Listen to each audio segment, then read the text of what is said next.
এ দুনিয়ার মুসলমান,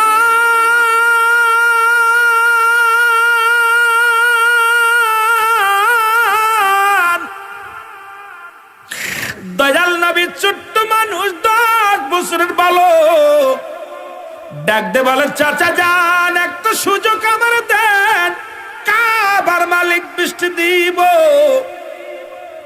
Abdul Muttalib, Abu Talib কয়, বাতিজারে 40 জন নেতায় যা পারি নাই, তুমি কেমনে করবা? বড় বড় নেতারা ডাকছে, মওলারে ডাক শোনে নাই, তুমি কি বলতে চাও? আমার নবী কয়, চাচা যান একটা সুযোগ আমারে দেন, আমি একটু বলবো, প্রার্থনা করি। 39 জন নেতা বলে, আবু তালিব রে, যেহেতু বালকটা এত করে বলতেছে, একটা সুযোগ দিয়ে দাও। আর আমরা দেখেছি, যখন আমরা কাবার মধ্যে ঢুকেছিলাম, দেখেছিলাম মেঘমালা ছায়া দেয়, তোমার বাতিজা নূরে মুহাম্মাদের মাথায় নূরে মেঘমালা ছায়া দেয়। আমাদের কেন যেন সন্দেহ হয়, তোমার বাতিজা কোনো সাধারণ মানুষ নয়, তোমার বাতিজার মুখ দেখলে কেন যেন মায়া লাগে। আমার নবী কয়, চাচা গো, আমার জন্য মায়া লাগে, আমার তো মা নাই, আমার তো বাবা নাই রে, এই দুনিয়ার মধ্যে আমার কেউ নাই, কে শুনবে আমার কথা? তোমরা আরবের বড় বড় নেতার, আরে চাচা একটা সুযোগ যদি দিতা, কারণ পশু পাখি গুলো না হারে মারা যায়, পিপাসায় বড় কাতর হয়ে গেছে, চাচা গো একটা সুযোগ আমারে দিয়ে দাও। আরে আরবের নেতারা বলে, আবু তালিব তোমার বাতিজার মুখের দিকে তাকাইলে মায়া লাগে রে, দাও একটা সুযোগ। আরে কেন যেন মুখটা দেখলে বড় মায়া লাগে, শান্তি লাগে। আমার নবীজি কাবার ভিতরে ঢুকলো, ঢুকে কাবার হাত রাখলেন কাবার দরজায়, ডাক দে বলে, কাবার মালিক রে, এ মালিক, কাবিও তোমার, কাবাও তোমার, এ কাবার মালিক, মক্কা মদিনার পশুগুলো পিপাসায় বড় কাতর হয়ে গেছে, মক্কা মদিনার মানুষগুলো বড় কষ্টে আছে। রব্বে কারীম, আমি মুহাম্মদ হাত বাড়াইলাম, বৃষ্টি দাও। ওরে পাশে থেকে 40 জন নেতা তাকায় আছে, দেখি বালক কি করে, ছোট্ট বালক, নবীজি আমার চাইতে এদেরই বৃষ্টি, এত জোরে বৃষ্টি বর্ষণ শুরু হয়ে গেছে, এত জোরে বৃষ্টি রে, 40 নেতা ধরে এক কাবার মধ্যে চলে গেছে, চারিদিকে বৃষ্টি, পানি আর পানি। লোকজন, আবু তালিব রে, তোমার বাস্তারে ঠেকা দি বলো বৃষ্টি। 2 নাম্বার পেয়েছিল রাসূলের কাছে তার উম্মতগণ, 3 নাম্বার পেয়েছিল নবীজির কাছে তার বিবিগণ। সুবহানাল্লাহ বলেন না? আর বাংলাদেশে এখন অবস্থা খুব খারাপ, এই 3 নাম্বারটা একেবারেই মানতেছে না। আপনার বউ আমার কাছে ভালো লাগে, আমারটা আপনার কাছে ভালো লাগে, কথা কি আছে না মিছে? কথা বুঝেননি? রাসূল বলছে, আমার 3 নাম্বার প্রিয় হলো আমার বিবিগণ, অর্ধঙ্গিনী। যেমন গায়ে যদি ময়লা লাগে, পোশাকে যদি ময়লা হয়, এটা ধৌতকারীর কাছে সুন্দরভাবে ধুয়ে গায়ে দেয়া হয়, তদ্রূপ আপনার বিবির গায়ে যদি ময়লা লেগে যায়, এটা পরিষ্কার করবেন কেমনে? এটা তো ব্যবহার করতে হয়। কিন্তু আজকে বাংলাদেশের মধ্যে পর্দা না থাকার কারণে প্রতিটা বাড়ির মধ্যে জিনা ব্যভিচার অন্যায় লেগে গেছে। আজকে একটা দেখলাম, নেটের মধ্যে দেখলাম, বিবি ধরা পড়ছে, বিবি কয়, আমার স্বামীও পরকিয়া করে, আমিও করি, দোষ কি? উনিও করে, আমিও করি। আসতে কইতেন নি? আরো জোরে। তাহলে আজকে আমার সমাজ, আমার জন্য আমার বিবি নষ্ট হয়।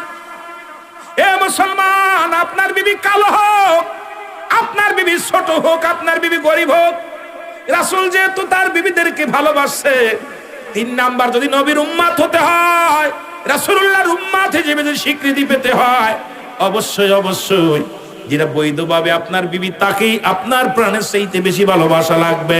অন্যদিকে নজর দিবেন না, আমার দেশে জিনা হবে না, অন্যদিকে নজর দিবেন না, ব্যভিচার হবে না, জুলুম হবে না, অন্যায় হবে না। আর এটা না হওয়ার পিছনে আগে 1 নম্বরে পর্দার বিধানটা চালু করা লাগবে। জোরে বলেন ঠিক কি না? পর্দা নাই, হুজুরের বাড়ি পর্দা নাই। এই জন্য আমি বলি মৌলানাদের দাওয়াত দিলে আগে বাড়ি যাবেন, দেখুন ওই বাড়ি টেলিভিশন আছে কিনা, ওই বক্তার বাড়ির বক্তার বউ বাজারঘাট করে কিনা, ওই বক্তার বাবারে ভাত দেয় কিনা, ওই বক্তা মুখে এসে বলে। এই জন্য আমি প্রতিটা মাহফিলে বলি যে আপনারা দয়া করে বক্তা দাওয়াত মোবাইলে বন্ধ করেন, বক্তার বাড়িতে যাবেন, এলাকায় খোঁজ নেবেন যে বক্তা নামাজ পড়ে কিনা, বক্তার চরিত্র কেমন।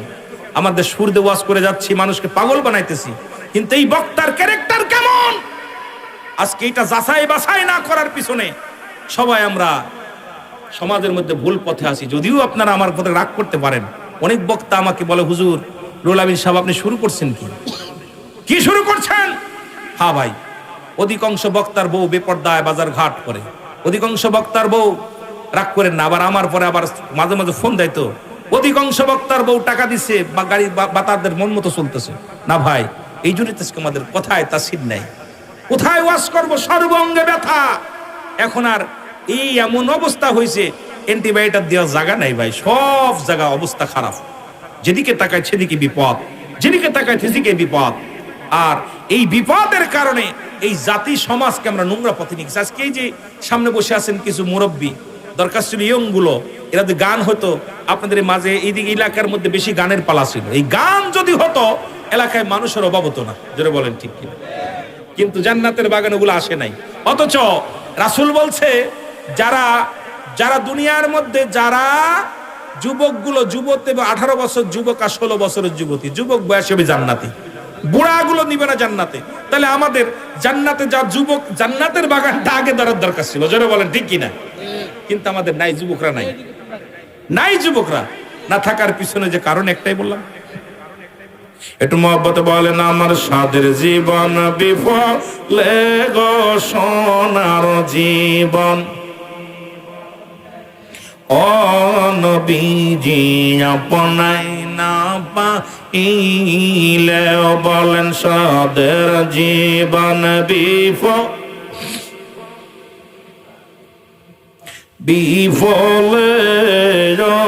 নবীজি আপনাই। এর কোরআন আর হাদিসে শুনি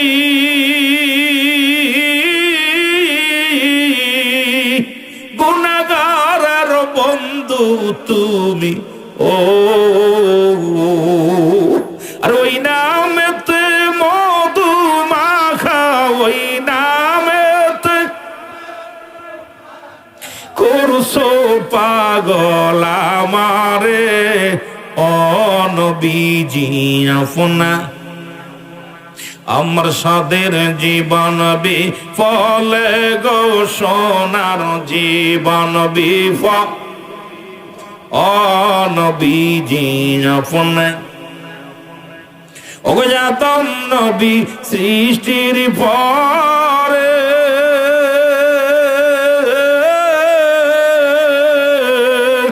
ওগো আর শ্রেণী সেজদায় পড়ে গো, আর আদম নবী ক্ষমা পাইল, আদম নবী আমার দয়াল নবীর ও নবীজি তোমা এ দুনিয়ার মুসলমান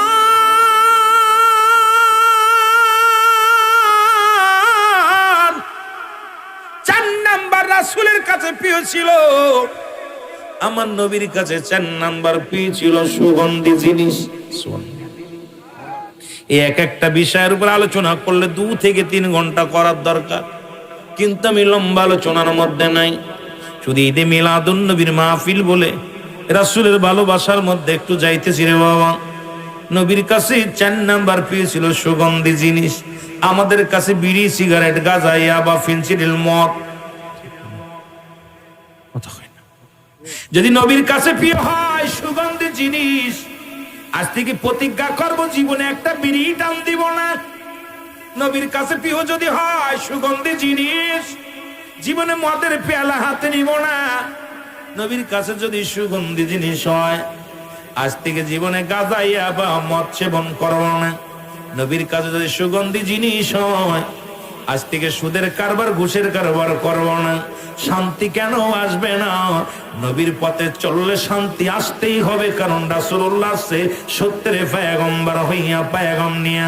কারণ রাসূলের পথে রাসূলের মতে যারাই চলবে দুনিয়া তো শান্তি, আখিরাতেও শান্তি।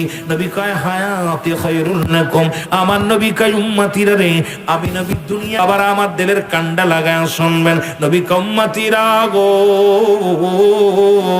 আমি নবী দুনিয়ার মধ্যে আগমন করলাম, আমার আল্লাহ রাব্বুল আলামিন আমার উম্মতিদের জন্য রহমত স্বরূপ পাঠাইলেন। আমাকে পায় আমার উম্মতিরা বনধন্য। কোন ভাবে সংসার জীবন করবে, কোন ভাবে রাষ্ট্র পরিচালনা করবে, কোন ভাবে জীবন যাপন করবে, কোন ভাবে স্বামী স্ত্রী সংসার করবে, সব কিছু শেখানোর জন্য আমার আপনার নবী রাহমাতুল আলামিন এই দুনিয়ার মধ্যে মানব ভেবে দুনিয়ার মধ্যে মানুষ রূপে আসলেন। সেই নবীজির মতে, সেই নবীজির পথে যদি চলে, শান্তি আর শান্তি, বামে ডানে অশান্তি হতে পারে না, সামনে শান্তি পিছনে শান্তি, কোনো শত্রু থাকতে পারে না। এই মানুষগুলো শুধু শান্তির মধ্যে থাকবে। আজ থেকে প্রতিজ্ঞা করব, রাসূলের মতে রাসূলের পথে চলতে চাই কি চাই না? আপনি নবী মানেন, নবীর অনুকরণ অনুসরণ করেন না। নবী কয় হায়াতি খায়রুল লাকুম, আমার ওফাতটা, আমার আগমনটা, নবী কয় ওফাতি খায়রুল লাকুম। এবার নবী কয় আমার ইন্তেকালটা, এই আলেম উলামা গভীর মনোযোগ, হক কথাগুলো সমাজের মধ্যে বলো। নবী কয় আমার ওফাতটা, আমার ইন্তেকালটা আমার উম্মতের জন্য কল্যাণকারক। এই পৃথিবীর মধ্যে যদি কোন উম্মত ভালো কর্ম করে, যে আপনারা করছেন, মাহফিল সাজাইছেন, এই মাহফিলের জন্য আমার বাজানেরা গভীর মনোযোগ, দিলের কান্ডা লাগা শুনে নেন। আমার নবী কই, যখন কোন উম্মত ভালো কর্ম করে, আমি নবী সঙ্গে সঙ্গে রব্বুল আলামিনের কাছে প্রশংসা করি, আমার আল্লাহ অমুক গ্রামে আমার অমুক উম্মত নামাজ পড়েছে, রোজা রাখছে, জিকির করে, কোরআনের মাহফিলে বসছে, আমি রব্বুল আলামিনের কাছে প্রশংসা করি, আমার আল্লাহ। আল্লাহ গো, চেয়ারম্যান সাহেব ভালো একটা কাজ করতেছে, মেম্বার সাহেব ভালো কাজ করতেছে, রব্বুল আলামিনের দরবারে আমি প্রশংসা করি আমার উম্মতের হইয়া। আবার কোন উম্মত যখন গুনাহের কাজ করে, নবী কয় আমার উম্মতের হইয়া আমি রব্বি কারীমের দরবারে ইস্তেগফার করি, ক্ষমা চাই। ও যুবক, এমন নবীর উম্মত হইলা গো, একবার কি তোমার মনে পড়ে না, একবার কি চোখে পানি আসে না? আমার নবী ডাক দে বলে, উম্মতিরা রে,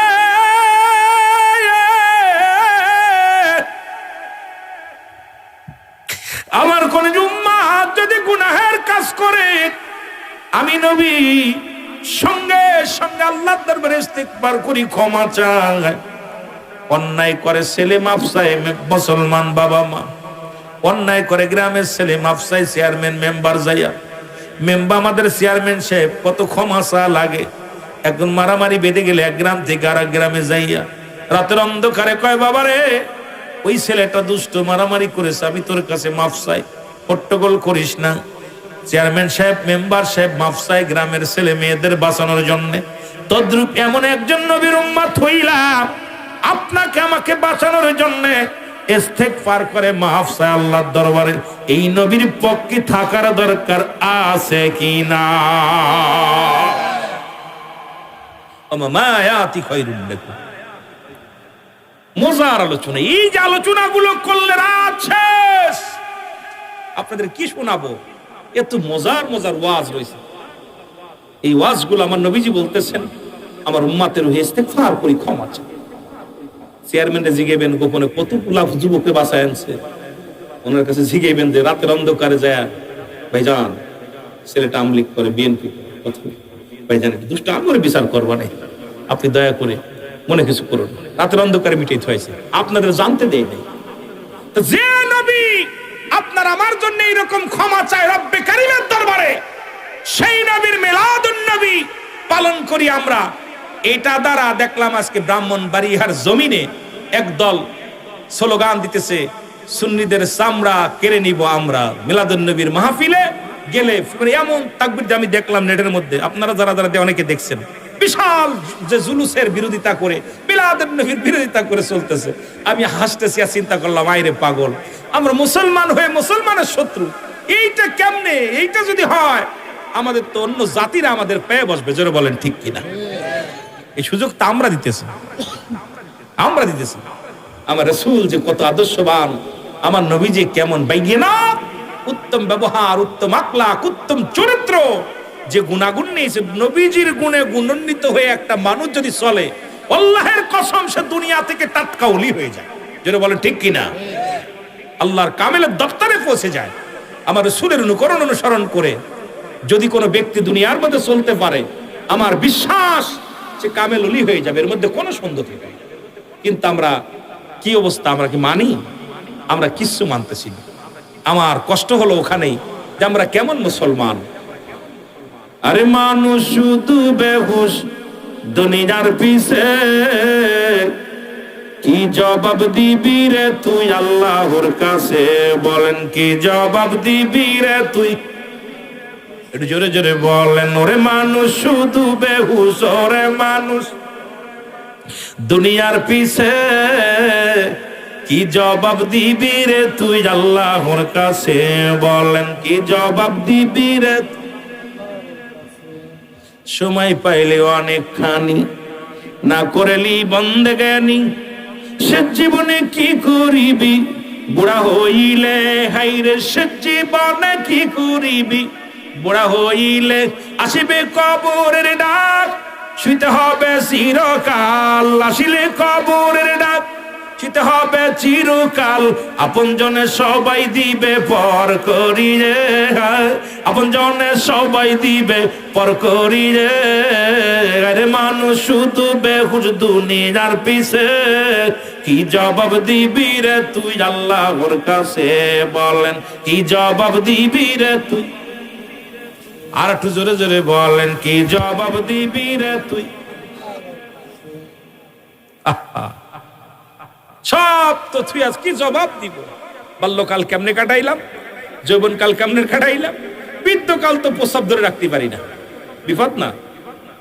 সিজদা রুকু সিজদা দিতে পারি না, কইতে গেলে একটা আরেকটা হয়ে যায়। ডাকতে চায় রহিম রে, হয়ে যায় রহমান। ডাকতে চায় কথা মেম্বার, হয়ে যায় হেল্প আপনার কি, হয়ে যায় চেয়ারম্যান। এই তো অবস্থা। বৃদ্ধকাল কঠিন একটা সময়, কিন্তু বৃদ্ধকালে আর ডেকে কি হবে? পাতা চলেই গেছে কবরে, যেটা বলেন ঠিক কি না? আমার ভাইরা, আমার বন্ধুরা, আমার ঈদে মিলাদুন নবী উদযাপন, ঈদ মানে আনন্দ, মিলাদ মানে জন্ম বৃত্তান্ত। এখন যদি আমি ওর মধ্যে থাকি, নবীর গুণাগুণ নিয়ে রাত কেটে যাবে, আলোচনা শেষ করতে পারবো না। তবে কিছুটা একটু আইডিয়া দিয়ে যে আপনাদেরকে, ঈদ মানে কি? আনন্দ। ঈদ মানে আনন্দ, মিলাদ মানে জন্ম বৃত্তান্ত। ঈদে মিলাদুন নবী মুসলিমদের ঈদ কয়টা? জোরে বলেন কয়টা?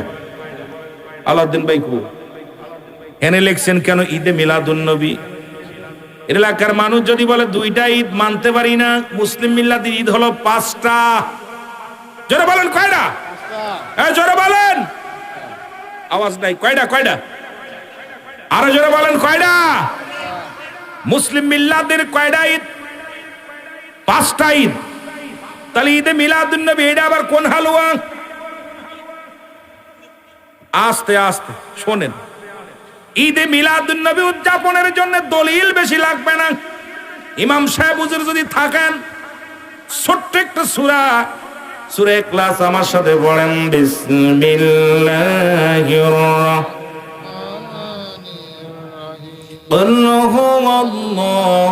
রাহিম। আল্লাহুস সামাদ, লাম ইয়ালিদ ওয়া লাম ইউলাদ ওয়ালাম ইয়াকুন লাহু কুফুয়ান। দলিল হয়ে গেছে। এখন মিলাদ মানে যদি জন্ম বৃত্তান্ত হয়, বুঝে নিবেন। সকালবেলা বলবেন সিদ্দিকী সাহেব কি কয়ে গেল, কিছু বুঝলাম না। আমি কিন্তু যদিও সংক্ষিপ্ত আকারে বলতেছি কথাগুলো, তবু বোঝা লাগবে। এখন মিলাদ মানে যদি জন্ম বৃত্তান্ত হয়, এখন আমার আল্লাহর আব্বার নাম কি? মার নাম কি? দাদার নাম কি? চাচার নাম কি? কথা কয় না। একমাত্র মিলাদ নাই আমার আল্লাহর, মিলাদ আছে পৃথিবীর সমস্ত মাখলুকাতের। যে সমস্ত আলেমরা মিলাদুন নবী অস্বীকার করে তারও মিলাদ আছে। সুতরাং মিলাদ মানেই জন্ম বৃত্তান্ত। ওনার বাড়িতে যে গরু ছাগল আছে এটারও মিলাদ আছে, এটারও জন্ম আছে। জোরে বলেন ঠিক কিনা? বুঝার অভাব, বুঝার অভাব। কারণ আল্লাহ বলে আমি, এ হাবিব আপনি বলে দেন আমি আল্লাহ এক। কে বলতেছে? যেটা বলেন কে? আল্লাহ বলে সূরা ইখলাসের তাফসীরটা শোনেন, অর্থটা কই। এবার আল্লাহ বলে আমি আল্লাহ এক, কাউকে আমি জন্ম দিই নাই, কারো থেকে জন্ম নিই নাই। আসমান জমিনের মধ্যে আমার সমতুল্য সমকক্ষ আর কেউ নাই। মুসলমান শুনে নাও, এই পৃথিবীর মধ্যে, এই পৃথিবীর সবাই আমার মুকাফিক্কি, আমি কারোর মুকাফিক্কি নাই।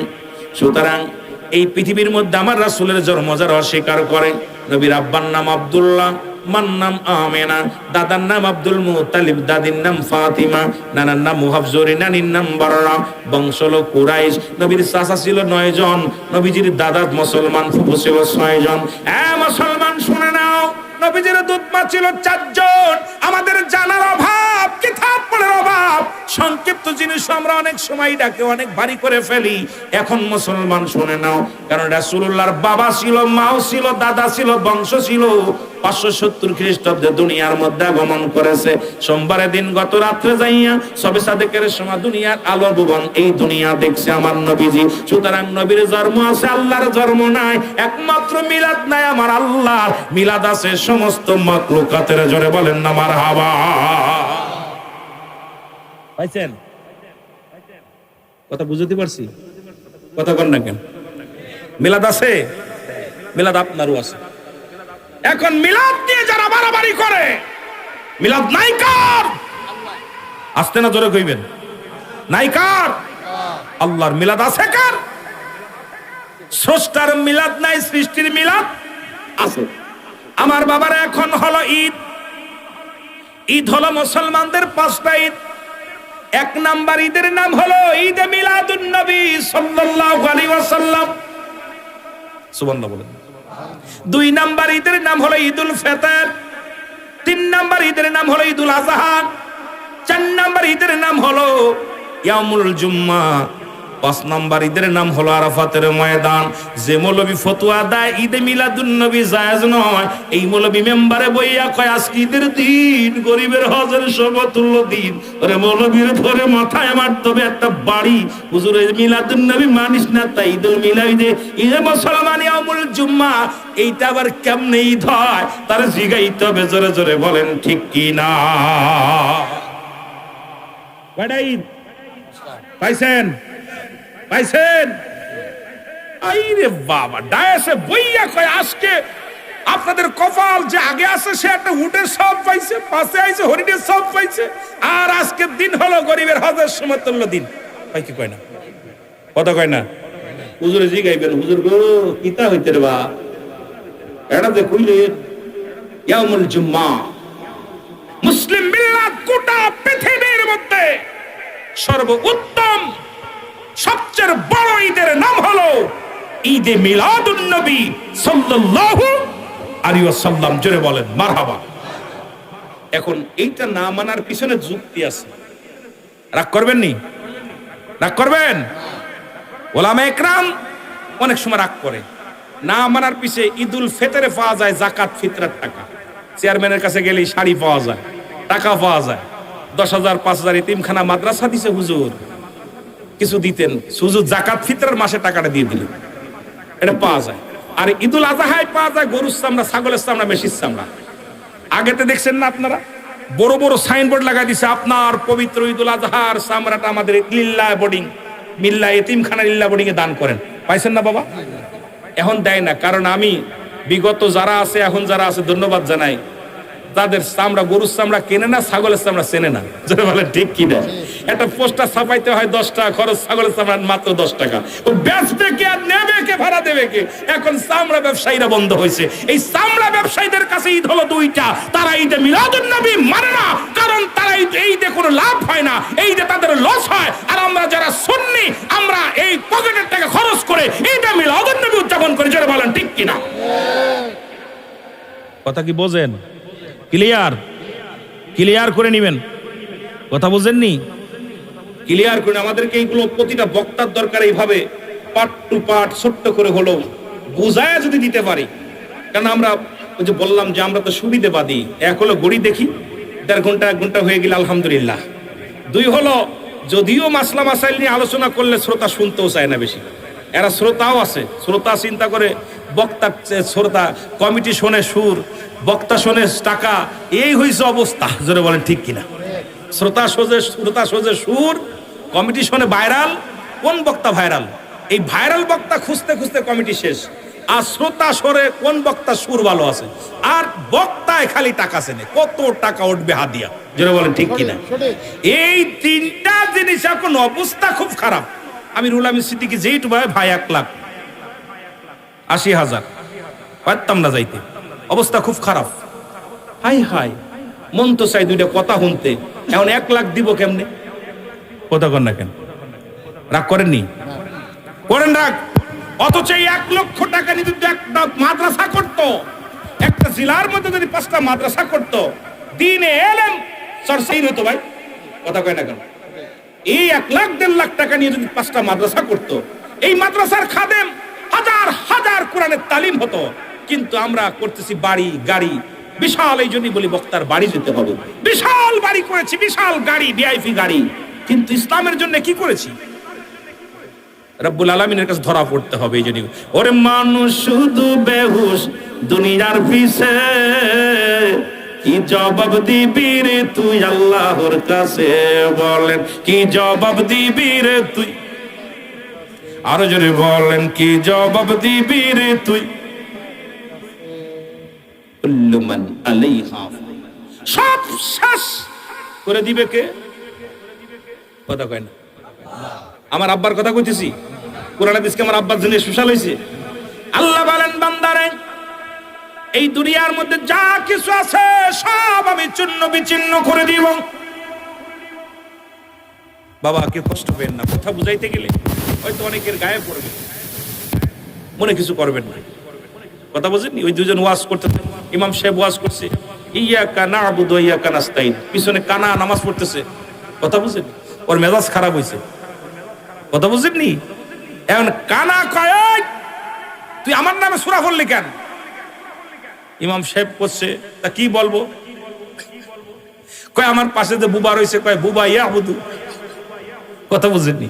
তুই বুবার নামে পড়লি না, খুড়ার নামে পড়লি না, আমি কানার বিরুদ্ধে কথা বললি কেন? কথা বুঝেননি? এন ইমাম সাহেব কয়, বাবা রে তুই তো কইনি আমি কি ইয়াকা না'বুদু ওয়া ইয়াকা নাস্তাইন, তা তুই কানা কইছিস, কইছে তুই ইয়াও কানা কইছিস, কানা বুতু কইছিস। কথা বুঝছেন? তা আমাদের দেশে যদি এখন গায়ে পেঁচাই নিয়ে কেউ জঞ্জাল করে, বলে তো আমার কিছু করার নাই। তবে বুঝার জন্য অনেক কথা বক্তা বলতে হবে। আমি আপনাদেরকে বলে যাই, আল্লাহ বলেন বান্দার এই জমিনটা আমি রাখবো না। এই জমিনের মধ্যে যা কিছু আছে আমি রব্বে কারীম সব কিছু চূর্ণ বিচূর্ণ করে দিব। এই জমিনের যত পানি আছে, 3 ভাগ পানি 1 ভাগ মাটি। রব্বুল আলামিন কুরআনুল কারীম থেকে বলতেছে, বান্দা শোনো, এই জমিনের পানিগুলো সব আমি পুরায়া তামা বানায়া দিব, ছাই বানায়া দিব। আর জমিনে যত মাটি আছে সব মাটিগুলো পুরায়া আমি রব্বে কারীম তামা বানায়া দিব। যেদিন কিচ্ছু বলতে কিচ্ছু থাকবে না, সেদিন থাকবো শুধু আমি আল্লাহ। যেদিন আপনি থাকবেন না, আমি থাকবো না। আরে দুনিয়ার মধ্যে কার জন্য সুদ খান, কার জন্য ঘুষ খান, কার জন্য জিনা ব্যভিচার করেন, এই দেহ করলেন, কত সম্পদ বানাইলেন, এখনই আপনি চোখ দুটো বন্ধ করে দেখেন, এই দুনিয়ার সম্পদ খাবে লোকে, আপনার দেহ খানা খাবে পোকে। খুব যত্ন করে বডি বানাইছেন, আরে এটা মশায় কামড় দিলে কষ্ট লাগে। এই বডি খানা খাবে পোকে, আপনার সম্পদ খাবে লোকে। ছেলে খাবে, মেয়ে খাবে, ছেলে মেয়ে না থাকলে বাচ্চারা খাবে, তারা না খালে প্রতিবেশী খাবে, সে না খাইলে সরকার নিয়ে যাবে। কিন্তু আমার বডির অধ্যায় দায়িত্ব কেউ নিবে না। আমি যে হারাম খাইলাম, আমি যে ঘুষ খাইলাম, আমি সুদ খাইলাম, এই সম্পদ ভাগ করে নিবে, কিন্তু আমার পাপের ভাগটা কেউ নিবে না। ছেলে নিবে না, মেয়ে নিবে না। কেন আমি এত পাপ করব? কার জন্য সুদ খাই, কার জন্য ঘুষ খাই, কার জন্য ব্যভিচার করি, অন্যায় করি? কষ্ট লাগে, আল্লাহ আমার পাপের ভাগটা তো কেউ নেবে না। এই দুনিয়ার সম্পদগুলো লোকে ভাগাভাগি করে নেবে, কিন্তু আপনার বডিখানা পোকা মাকড়ে খাবে।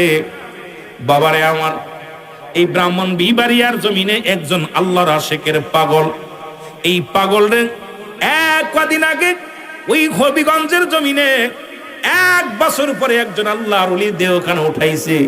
খোদাকে কসম করে বলি, গায়ের একটা পশম পরে নাই, একটা পশম পচে নাই। ছেলে বলতেছে, আমার আব্বাজান এমন আমলদারি ছিল, তাহাজ্জুদের নামাজ পড়তো, জিকির আজকার করতো, জীবনে ভালো মন্দ খায় নাই, জীবনে সারা জীবন কেঁদে কেঁদে বুক বাসাইছে। একজন মসজিদের ইমাম সাহেব ছিলেন, নামাজও পড়াইছে, একজন কামেল ব্যক্তি ছিল, তার গায়ের একটা পশম পরে নাই। হাদিস খানা আমি প্রথমেই বলছি, মুসলমান মেরকাত সরে মেরকাতের 10ম খণ্ড 722 নম্বর পৃষ্ঠা, তাফসীরুল বায়ান 5ম খণ্ড 524 নম্বর পৃষ্ঠা। কারণ আমি দলিল নাম্বার দিতেছি, পৃষ্ঠা নাম্বার দিতেছি, না পাইলে বলবেন হুজুর আপনি রং করেছেন, আগে খুঁজে নেন। আল্লাহর নবীজি বলে, লা ইয়ামুত, তাদের মৃত্যু নাই, প্রমাণ করে দিছে আল্লাহর ওলি। মুসলমান শুনে নাও, তাহলে এমন দেহটা আমি করব যে দেহটা ইন্তেকালের পরে মাটিতে খাবার সাহস পাবে না। মুসলমান শোনো, ওই মাটির মধ্যে যেমনি রাখবা, ওই মাটিটার জন্য আপনার শরীরটা যেন শরীরের সঙ্গে দুর্ব্যবহার না করে। আর আপনি হারাম হালাল খাইয়া দেহখানা গড়িয়া রং তামাশা করিয়া দুনিয়া থেকে বিদায় নেবেন, এই দেহখানা পোকা মাকড়ের খোরাক হয়ে যাবে। এর কষ্ট ওই কবরের ভিতরে ভয়ঙ্কর কষ্ট হবে। এর মুসলমান শুনে নেন, এই জন্য আমি আপনাদের অনুরোধ করে যাব, কার জন্য এত বাড়ি করলেন, কার জন্য গাড়ি করলেন, কার জন্য সম্পদের পার করলেন, কার জন্য অন্যায় পথে পা বাড়াইলা? সরকার বেচারা 10,000 টাকা বেতন দেয়, বয়া বয়া ঘুষ খাও। পথের মধ্যে দেখি অনেক পুলিশ বাহিনী আছেন, যদি আর থাকেন আবার বলবে আমার বিরুদ্ধে কথা বলে না, আমাদের কাছ থেকে এত রাত্রে আইছেন চা খাট টাকা দেন। আরে ঘুষখোরের দলেরা শোন, আরে এই পৃথিবীর মধ্যে আরে হাজার 1 মণ দুধের ভিতরে যদি 1 ফোঁটা চুনা পড়ে, সমস্ত দুধ যেমন নষ্ট হয়ে যায়, ওই 20,000 টাকা কামাই করলে 1 টাকা হারাম ঢুকছে তোর দেহের মধ্যে, সমস্ত দেহখানায় বরবাদ হয়ে যাবে। জোরে বলেন ঠিক কিনা? এই হারামখোরদের কি বলবো? হারামখোর, আমার শুধু হারাম, ঘুষও হারাম না হালাল? বাবা জোরে বলেন, হারাম না হালাল? শুয়োরের গোস্ত খা হারাম না হালাল? তা আমি বলবো, যারা সুদ খাও, ঘুষ খাও, আগামী কাল থেকে 1 কেজি গরুর গোশ, বসির গোশ, খাসির গোশ কিনতে পারবা না। তোমরা শুয়োর খাবা, দেখবা গোশের দাম কমে যাবে। জোরে বলেন ঠিক কিনা? এই ঘুষখোর আর সুদখোর বাহিনী যদি গরুর গোশ খাওয়া বন্ধ করে দিত, আমার দেশে গোশতের কেজি 200 টাকা হইতো। কারণ এদের যন্ত্রণায় দেখবেন কিনতে গেলে 10 কেজি, 20 কেজি, 50 কেজি তারা কিনতেছে। গরিব মানুষ চেয়ে দেখে, হারে 1 কেজি গরুর গোশ 800 টাকা, কেমনে কিনবে? 500 টাকা দিন মজুরি, বেচারা আফসোস করে, হারে আমি কি রোজগারও করতে পারি না, ওই কুরবানি দেখেন খাবো, এটা তো ফ্রিজ ভারণের কারণে বড় লোকদের ফ্রিজ লোড হয়ে থাকে, গরিবের ভাগ্যেই জোটে না। যারা বলেন ঠিক কিনা? গরিবের ভাগ্যে জোটে। ঢাকা শহরে দেখি 1 খান করে গোস্ত 3 তলাতে ফেলতেছে, আহা, কুকুরে যেমন দেয় ওইরকম ধরা নিয়ে উপর তেরাম 1 কান ফেলতেছে, নামার কায়দা নেই, জানালে ফেলাইতেছে আর মানুষ কুড়াইতেছে। আহা, রুদা কুরবানিদের গোস্ত বিতরণ দেখে আমি নিজের কন্ট্রোল রাখতে পারিনি। আমি আফসোস করে বলতেছি, আল্লাহ এরা কেমনে মানুষ? সেই 5 তলা 10 তলা থেকে 1 টুকরা ফেলতেছে আর কুকুরের মতো যে লাভ ধরতেছে, এটা নিয়ে কি হট্টগোল শুরু হয়েছে। এগুলো দেখা পর কোন মানুষ সহ্য করতে পারে না। এগুলোর জন্য আমাদের সুশীল সমাজ যারা আছে কথা বলে না, ওরা চেয়ার পাইলে সব ভুলে যায়। কথা বুঝি, যারা আপনার ওই বলকের বাদশা ইব্রাহিম আদম, ও যখন চেয়ার পেয়েছিল, তা যখন উনি ঘুষ সুদের মধ্যে জড়িত, মরার কথা চিন্তা করতেছিল না, তখন আল্লাহর একজন বান্ধব বলতেছিল, এ যে আদম, আমি একটু পরীক্ষা করতে চাই, আপনার কপালেরই দোষ নাকি চেয়ারের দোষ? বয়া দেখে আসলে চেয়ারের দোষ। কথা বুঝেননি?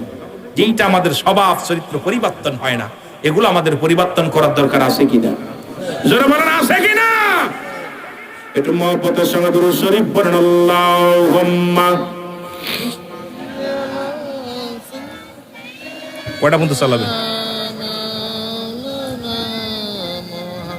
ওয়ালা আলি সাইয়্যিদিনা এমন হাবিব আমার মুক্তির কারণে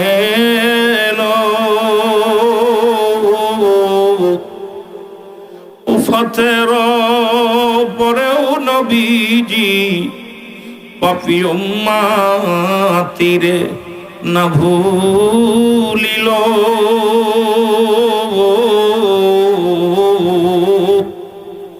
এমন হাবিব আমার আল্লাহুম্মা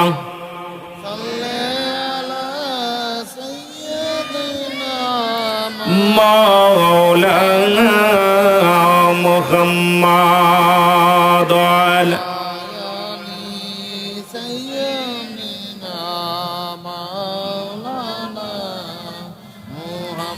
আমার ভাইরা আমার বন্ধুরা আমার রাহমাতুল লিল আলামিন আসলেন এই দুনিয়ার মধ্যে আগমন করলেন রাসূলের যখন ছোট্টবেলা একটা কথা আমি কয়েকটা কথা বলে যাই মুসলমান যেহেতু আগামী কাল ঈদ মিলাদুন নবী নবী আসার দিন 12 তারিখ আগামী কাল সেহেতু 2-4টে কথা না বললে আপনাদেরও মজা লাগবে না এমন নবীজির নবীদের নবী মা আমিনার গর্ভে আসলেন নূর থেকে যদি আব্দুল মুত্তালিবের কথা আব্দুল্লাহর কথাগুলো যদি বলতে যাই লম্বা আলোচনা নবীজির চাচার সংখ্যা ছিল 9 জন কয়জন জোরে বলেন কয়জন 9 জন একটু পরিচয় দিয়ে যায় নবীজির বাবার নাম কি জোরে বলেন নাম কি আব্দুল্লাহ মার নাম আরো জোরে বলেন মার নাম আমিনা দাদার নাম আব্দুল মুত্তালিব দাদার নাম আব্দুল মুত্তালিব দাদির নাম ফাতিমা দাদির নাম ফাতিমা নানার নাম ওহাব জোরি নানির নাম বাররা নানির নাম বাররা বংশ হলো কুরাইশ বংশ রাহমাতুল লিল আলামিনের চাচার সংখ্যা ছিল 9 জন কয়জন আব্দুল মুত্তালিবের সন্তান ছিল 10 জন নবীর বাবা জান সবচেয়ে ছোট নাম হলো আব্দুল্লাহ মুসলমান শুনে নাও এদের মধ্যে 2 জন হলো ইমানদার কয়জন আর বাতিলের সংখ্যা বেশি থাকবে কিয়ামতের ময়দানে 73 দল হবে আপনারা সবাই জানেন এক দল ব্যতীত 72 দল জাহান্নামে যাবে এই জন্য দুনিয়ার মধ্যে ফেরকাবাজু বেশি দেখা যায় হকের চাইতে বাতিলের সংখ্যা বেশি জোরে বলেন ঠিক কিনা বন্ধুগণ আমার দিলের কান্ডা লাগা শোনেন রাসূলের চাচার সংখ্যা ছিল 9 জন এদের মধ্যে 2 জন ইমানদার কয়জন জোরে বলেন কয়জন 2 জন ইমানদার একজনের নাম আমিরে হামজা আর একজনের নাম আব্বাস সুবহানাল্লাহ হযরত আব্বাস আর আমিরে হামজা এই 2 জন ঈমান আনছে বাকিগুলো ঈমান আনতে পারে নাই বলছে নবীজি আমাদের বাতিজা ওর আব্বা নাই ওর মা নাই এতিম মানুষ কেমনে নবী হয় নবী তো মানতে পারে না এই দুনিয়ার মধ্যে সবচেয়ে লাঞ্ছিত হয়েছে বঞ্চিত হয়েছে অপমানিত হয়েছে অপদস্থ হয়েছে নবীর চাচা হইয়াও নবীর উপর ঈমান আনতে পারে নাই নবীজির ফুফুর সংখ্যা ছিল 6 জন এদের মধ্যে ঈমানদার হলো 2 জন একজনের নাম হযরত সুফিয়া আর একজনের নাম হযরত ওমর বাকি 4 জনই ঈমান আনতে পারে নাই কারণ তারা নবীর বলছে আমান আব্দুল্লাহর বেটা মুহাম্মদ কোলে পিঠে মানুষ করলাম এতিম মানুষ সে কেমনে নবী হয় যার বাপ ছিল না যার বাবা জন্মের আগেই দুনিয়া থেকে বিদায় হয়ে গেছে এ আবার কেমনে নবী হয় এই নবীর উপরে তারা ঈমান আনতে পারে না বাবারে ওই 4 আর 7 কতজন 11 জন কত 11 জন 4 আর 7 ভালো করে হিসাব করবেন হট করে বললেই 11 জন আর 2 আর 2 4 এ মুসলমান শুনে নাও গভীর মনোযোগ এই 16 জনের মধ্যে 15 জনের মধ্যে রাসূলের বাবারে বাদ দিলে থাকে 15 জন আর রাসূলের বাবারে ধরে মোট 16 জন মুসলমান এর মধ্যে মাত্র দুজন ঈমান আনছে, একজন ঈমান আনছে, বাকি 11 জন দুশমনের রাসূল ছিল। তারা রাসূলের সঙ্গে বিদ্রোহী করেছে। নবীরে মানতো, আলামিন বলে মানতো। নবীকে কেমন আলামিন বলে মানতো? আমার বাবারা, ছোট্ট একটা কথা বললে আপনি বুঝতে পারবেন। নবীর বয়স তখন 10। কত বছর? 10 বছর। মক্কা মদিনায় কোনো বৃষ্টি হয় না। মদিনার বুকের মানুষগুলো অনাহারে, পশু পাখিগুলো না খেয়ে আছে, অনাহারে আছে। এর মুসলমান মক্কা মদিনার 40 জন বড় বড় নেতা, chairman, member, Utba, Saiba, Abu Jahl, Abu Sufian, বড় বড় নেতারা একত্রিত হইয়া প্রতিজ্ঞা করলো কাবা শরীফের মধ্যে পশু জবাই করা হবে। পশু হত্যা করে রক্তের মধ্যে হাত দিয়ে কাবার মালিকের কাছে প্রার্থনা করলে বৃষ্টি হবে। প্রতিজ্ঞা করলেন, চললেন 40 জন নেতা। এবার আবু তালিব ঘরের মধ্যে বসে আছে আমার নবীরে নিয়ে। আব্দুল মুত্তালিবের কাছে বাসায় বসে বলে, আবু তালিব রে, বাড়ি আসোনি? এ আবু তালিব, তুমি কুরাইশ নেতা। বলে, আবু তালিব রে, মক্কা মদিনার মানুষগুলো নাহারে আছে, পশুগুলো পিপাসায় কাতর হয়ে যায়, ছোট ছোট মাসুম বাচ্চাগুলো অনাহারে রয়েছে রে। ও আবু তালিব, চলো যায় কাবার মালিকের কাছে যায় বৃষ্টি প্রার্থনা করি, চলো যায়। রওনা হয়ে গেলেন। নবীজি ডাক দেখায়, চাচা রে, 10 বছর মাত্র বয়স। নবীজি ডাক দে বলে, চাচা আমি যাব, আমাকে নিয়ে যান, আমি যাব, আমাকে একটু সঙ্গে নিয়ে যান। আবু তালেব কয়, বাতিজা রে, তুমি ছোট্ট মানুষ, তুমি যাইতে পারবা না রে বাবা, কারণ আরবের বড় বড় নেতারা আসবে, ওখানে কেউ কি করবে, ঢুকতে দিবে না, আমারও ইজ্জত থাকবে না। আবু তালেব কয়, বাবারে নেওয়া যাবে না। আমার নবী কয়, চাচা গো, একটু দয়া করে আমাকে নেওয়ার ব্যবস্থা করেন, আমি যাব। আবু তালেব ধমক দিয়ে রাসূলকে রেখে গেলেন।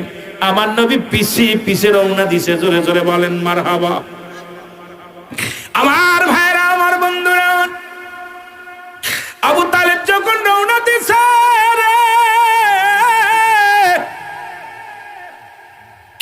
আবু তালিব পিছে পিছে, আমার নবীজি আবু তালিব পিছন দিকে তাকা দেখে রে, কাবা শরীফের সামনে দয়াল নবী, মায়ার নবী, রাহমাতাল লিল আলামিন হাজির হয়ে গেছে। ছোট্ট মানুষ, 10 বছরের বালক। আবু তালেব কাছে কি ইজ্জত থাকবে না? 39 জন বড় বড় নেতা এখানে, আমারে দিয়া 40 জন। এই নেতাদের মধ্যে বালকটা আসছে, আমার ইজ্জত থাকবে না? এবার ভিতরে গেলেন, কয় তুই যাবি না। দূরে দাঁড়া করে রাখলেন আমার নবীরে। আমার নবী দাঁড়ায় আছে, মেঘমালা ছায়া দেয়। জোরে বলা যাবে না সুবহানাল্লাহ? মেঘমালা আমার হুজুরে ছায়া দেয়। সবাই ভিতরে ঢুকলেন। ঢুকিয়া পশু জবাই করিয়া রক্ত পাতিলের মধ্যে থুইয়া সবাই শপথ করলেন, এ কাবার মালিক, কাবারে বৃষ্টির মালিক, বৃষ্টি দাও, তাড়াতাড়ি বৃষ্টি দাও। সারাদিন পার হয়ে যায়, বৃষ্টি আসে না। সবাই সন্ধ্যা লাগবো ভাব, সবাই চিন্তা করে আজকে দিয়ে লাভ হবে না, আগামীকাল কাঁদবো। সবাই ফিরে আসলেন। আমার নবী কয়, চাচা গো, বৃষ্টি তোমার দিল না, বৃষ্টির মালিক তো বৃষ্টি দিল না। কয়, বাতিজারে বেশি বলো না, কথা বলো না। আজকে আমরা 40 জন বড় বড় নেতা ওই কাবার কাছে কানলাম, বৃষ্টি হলো না। পশু জবাই করে রক্ত ছুঁয়ে কসম করে কত প্রার্থনা করলাম, প্রার্থনা কবর হলো না। আমার নবী কয়, চাচা গো, বৃষ্টির মালিকের কাছে চাইতে জানলে আমার মালিক ফেরত দেয় না। আমাকে একটাবার সুযোগ দাও, আমি বৃষ্টির মালিকের কাছে বৃষ্টি চাইবো। রব্বে কারিম বৃষ্টি দান করবে। জোরে জোরে চিল্লায় বলেন মারহাবা। ওরে আমরা গুনাহগার গনবী, আমরা গুনাহগারে বলো, আমরা গুনাহগার গনবী, ও নবী গো আমরা। এরে সালাত সালাম জানাই, সালাত সালাম জানাই আপনার উপরে, ও নবী গো, ও নবী ও।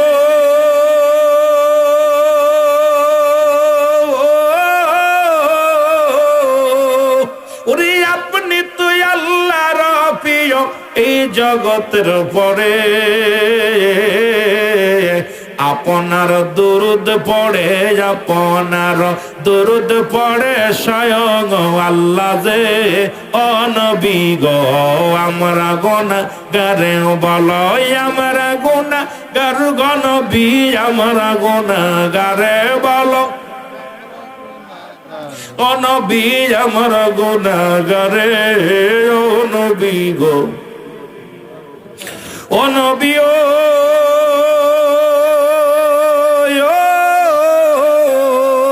ওরে আমির শাফি সাহেব কেবলার কদমে আসিয়ে তার স্মরণে অগত্যা স্মরণের মাহফিলে, তার স্মরণের মাহফিলে কান্দি আপনার কদমে। ও নবী গো আমরা গুনাহগারে বলো, আমরা গুনাহগার গো নবী, আমরা গুনাহ নবী, আমরা গুনাহগার গো নবী, আমরা গুনাহগারে। ও নবী গো এ দুনিয়ার মুসলমান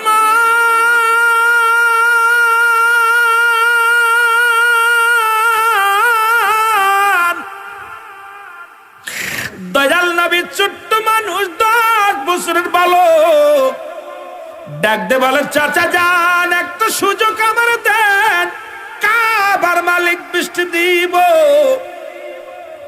আব্দুল মুত্তালিব আবু তালিব কয়, বাতিজারে 40 জন নেতায় যা পারি নাই তুমি কেমনে করবা?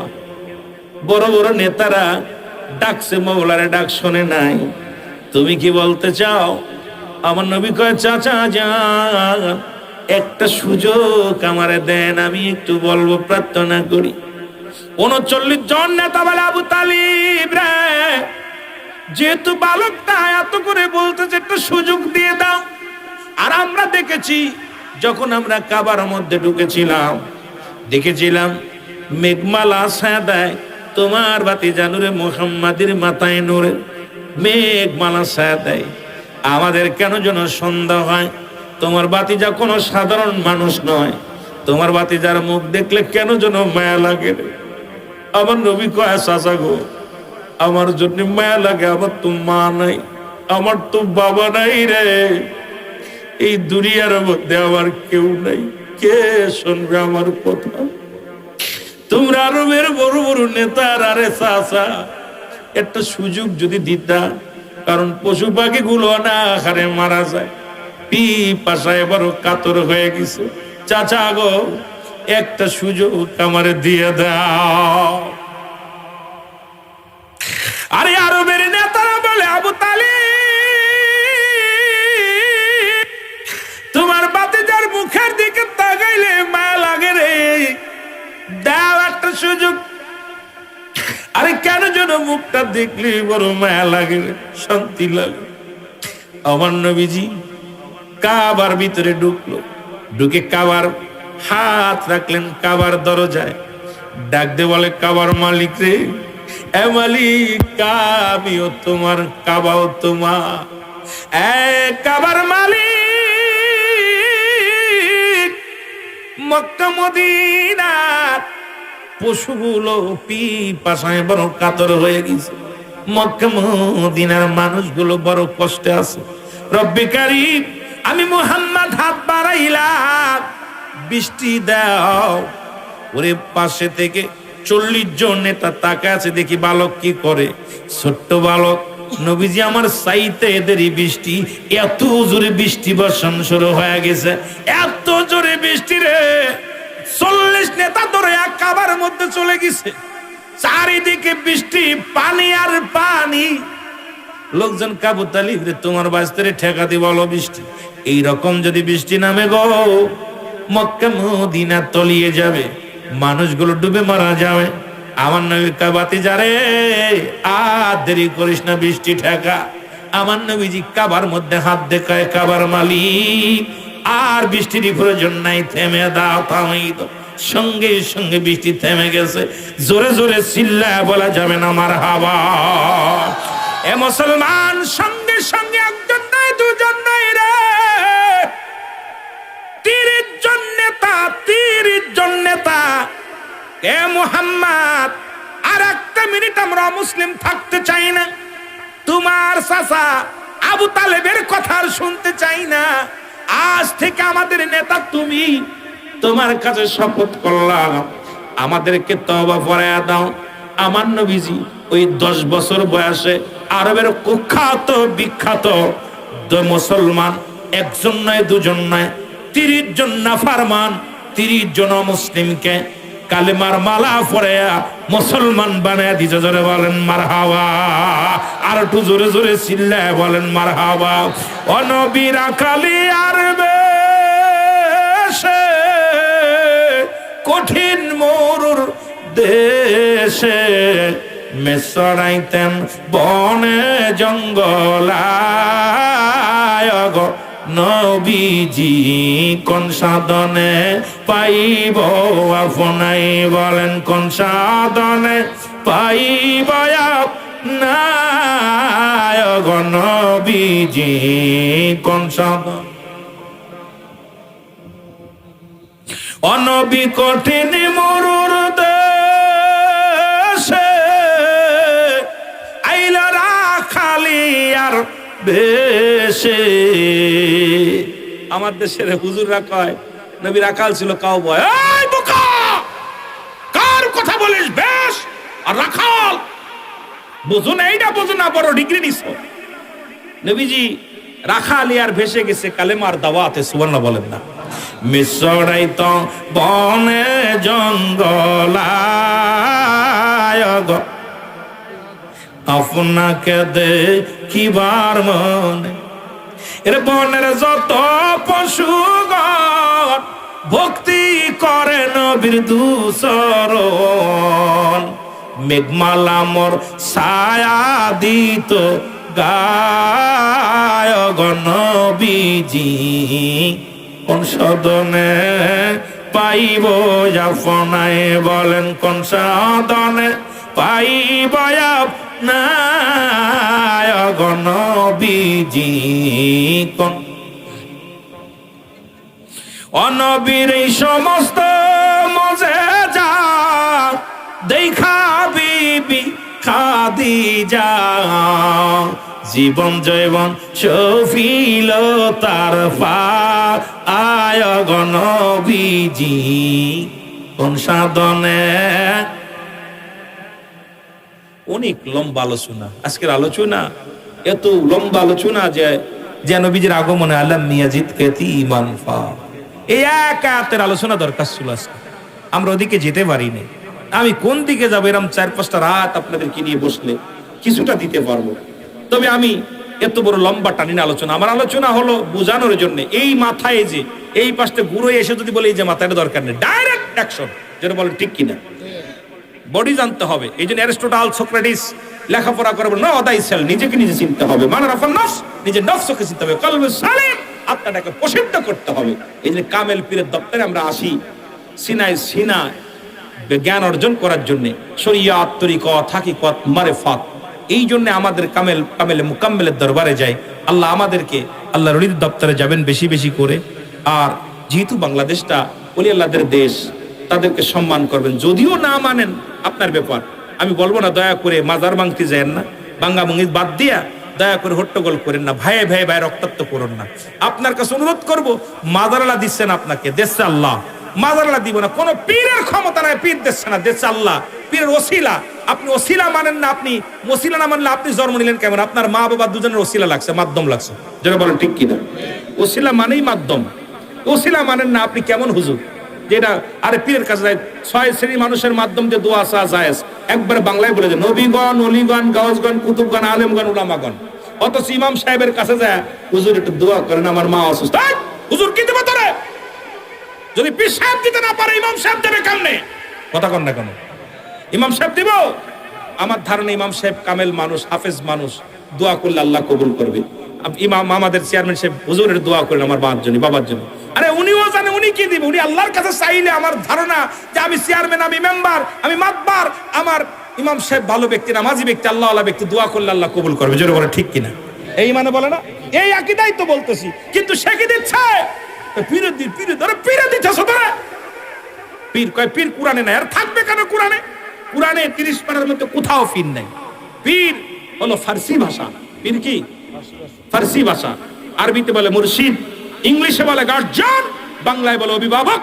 এইটা বুঝো না, তা কিতা বুঝবো রে ভাই? কই পীর কোথাও পাইলাম না। পাবি কেমনে? কোরআন শরীফ কি ফার্সি ভাষা আছে? এগুলো সমস্ত ধান্দাবাজ। এগুলো কথা বাদ দিয়ে আমার সমাজ কেমনে বাঁচবে, জাতি কেমনে বাঁচবে, এই আলোচনার দরকার। আমরাই ওই খালি একে আক্রমণ করে ওকে আক্রমণ করে কথা বন্ধ করে কোরআন হাদিসের কথাগুলো যদি আমরা সুন্দরভাবে প্রচার করতে পারি, আমার মন বলে এই আবার আমার দেশে সুশীল সমাজ আসবে, আবার শান্তি ফিরে আসবে। এই জন্য উলামা একরামকে আমি ডায়াসে বসে ওদের আহ্বান করবো, আমার ভাইরা, কে আমলিগ, কে বিএনপি, কে জামাত, কে শিবির দেখার আমার সময় নাই। আমার কাছে একটা দাবি, আমার নবী এক, আমার আল্লাহ এক। আমরা ওলি আল্লাহদেরকে ভালোবাসি, যেহেতু এই দেশে ওলি আল্লাহদের দেশ।